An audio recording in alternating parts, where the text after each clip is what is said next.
This small book may look modest in size, but within its pages lies a world of limitless possibilities.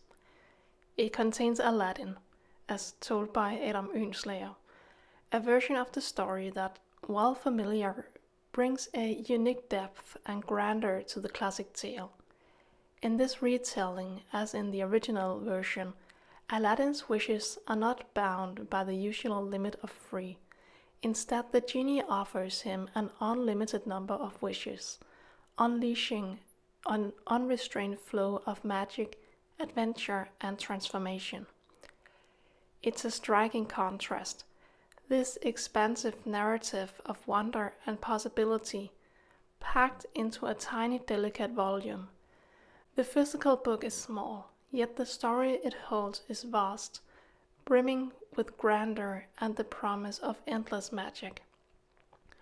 When the book arrived for conservation, it wasn't in terrible condition, but the passage of time had left its marks. The binding had worn, the pages were fragile in places, and the end papers had become loose.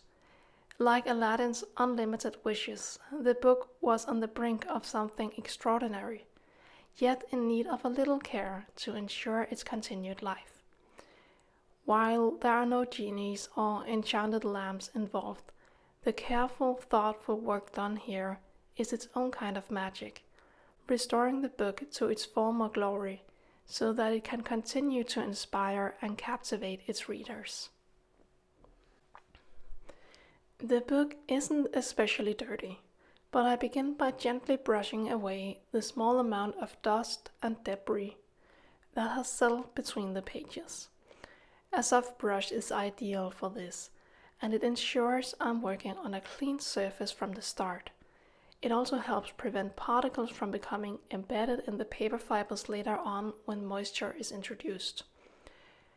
Not much usually gets trapped between the pages. They protect each other thanks to the way they are bound, but the outer surfaces are more exposed. That's why I also clean the exterior using a smoke sponge. It's particularly effective at lifting dirt that's embedded in the texture, which is useful here where the surface is slightly uneven. There aren't many tears in the pages, but the few that are present still need to be repaired. To stabilize them, I use small pieces of Japanese koso paper applied with wheat starch paste. Once in place, they are left to dry under light pressure. When I find a tear to mend, I tear 2 small patches of koso paper to size. Tearing is important. Unlike cutting, it creates feathered edges that help the patch bond more seamlessly with the paper. Before applying the patch, I place a sheet of blotter paper and a piece of non-worn polyester beneath the page. This prevents any accidental adhesion to the underlying pages. I then brush paste onto the patch, lay it over the tear, smooth it down, and add another layer of non-worn polyester and blotter paper on top. Since tears need to be reinforced from both sides, I flip the page and repeat the process using the second patch. Once both sides are patched, I place a weight bag over the area and allow it to dry thoroughly. When all the repairs are done, I trim the excess koso with a sharp scalpel. To protect the other pages, I insert a small piece of board underneath, and then carefully glide the blade along the edge. No pressure, just letting the scalpel do the work. With the page repairs complete, it's time to turn to the binding. Because while the text block was in decent condition from the start, there's a reason this book ended up on my table. The binding does need a bit of attention. At all 4 corners of the spine, the binding material is torn. Luckily, I can gently lift the binding from both the boards and the spine around the damaged areas. This allows me to insert small pieces of cloth underneath to hold everything together. It's a slow process, but one that doesn't actually require much hands-on time. Once the cloth is positioned, I apply paste to one side of the tear and place non-worn polyester anywhere I don't want adhesion. After letting it dry for about a day, I apply paste to the other side and leave it to dry again. By letting one side dry before adhering the other, I can gently pull on the cloth as I close the tear, which helps prevent it from gaping open. Degraded leather is highly sensitive to moisture. Before beginning treatment, I tested this particular leather and saw no reaction, so I felt comfortable using a water-based paste. Still, there's no need to tempt fate, so I work with a relatively dry wheat starch paste. It's not easy to brush on, so in some areas I applied with a bone folder instead. The cloth I'm using has a fairly loose weave, which means I can brush paste over the top and press it through the fabric to get it to adhere. I only reattach the original binding material once I'm completely satisfied with the position and tension of the cloth underneath. It hasn't been possible to fully close all of the tears. Some of the original binding material has simply been lost over time. To fill the gaps, I've prepared a new piece of leather pared down until it's thin and flexible. From this, I cut small inserts to fit the missing areas.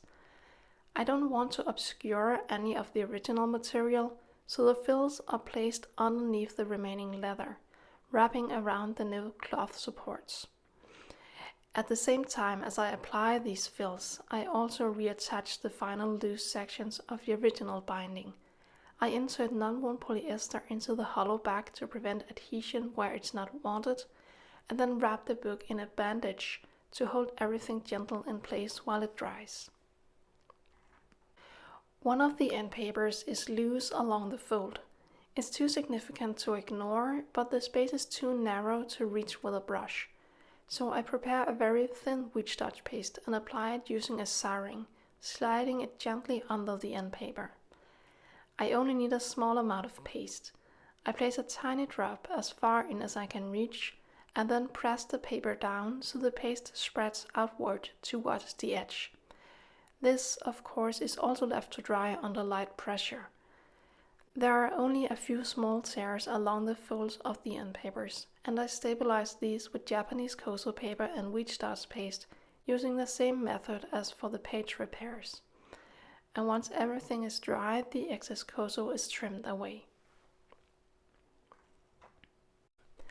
As a final step, I decided to gently polish the gilt edges. Gilt is delicate, so it's important to proceed with care. But with a dry metal polishing cloth and a very light touch, it can be done safely. With the final touches complete, this edition of Aladdin is ready to tell its story once more. It may be small in size, but the work done here has ensured that its legacy remains grand. Every repair, no matter how subtle, has been carried out with the utmost respect for the book's history, preserving not just the physical object, but the very spirit of the tale it holds. The process wasn't about perfection. It was about giving this book a second chance, ensuring that it can continue to inspire, educate, and delight those who open its covers. Every tear, every worn corner, every faded edge now carries with it the mark of preservation. Through these repairs, this version of Aladdin has been granted not only a physical renewal, but a continued place in the world of books, where it can remain safe and accessible for years to come. Just as Aladdin's wishes were unlimited, so too is now the potential of this book.